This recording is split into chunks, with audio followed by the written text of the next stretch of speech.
सुप्रभात मेरे प्रिय विद्यार्थियों। आज हम जानेंगे संवाद लेखन। संवाद लेखन भी एक महत्वपूर्ण कला है। जब दो व्यक्ति किसी विषय पर बातचीत करते हैं तो उस बातचीत को संवाद कहते हैं, अर्थात दो लोगों की परस्पर बातों को हम संवाद कह सकते हैं। इसी बातचीत को यदि लिखित रूप दे दिया जाए तो ये संवाद लेखन कहलाएगा। सामान्यतः संवाद लेखन किसी विशेष विषय पर प्रश्नोत्तर शैली में लिखा जाता है। ये वार्तालाप की तुलना में अधिक औपचारिक होता है। वार्तालाप में दो से अधिक व्यक्ति भी सम्मिलित हो सकते हैं। ये सामान्यतया परिचित लोगों में होता है जिसमें किसी औपचारिकता का विशेष रूप से पालन नहीं किया जाता। संवाद लेखन की विशेषताएं। संबोधन। संवाद लेखन में संबोधन का अत्यंत महत्वपूर्ण स्थान रहता है। स्वाभाविकता। बातचीत संवाद में किसी भी प्रकार की कृत्रिमता नहीं होनी चाहिए।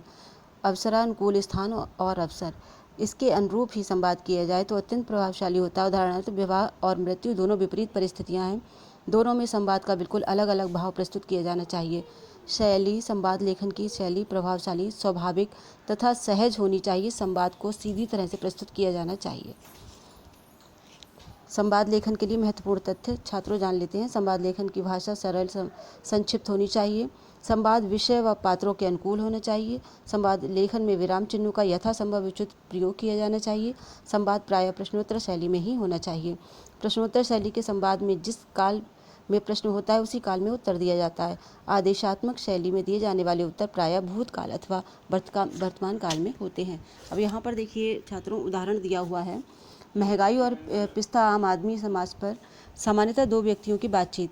देखिए, रमेश। मनीष, तुम कैसे हो? कहीं ज़रूरी काम से जा रहे हो क्या? हाँ रमेश, राशन की दुकान से चीनी और गेहूँ लेने जा रहा हूँ।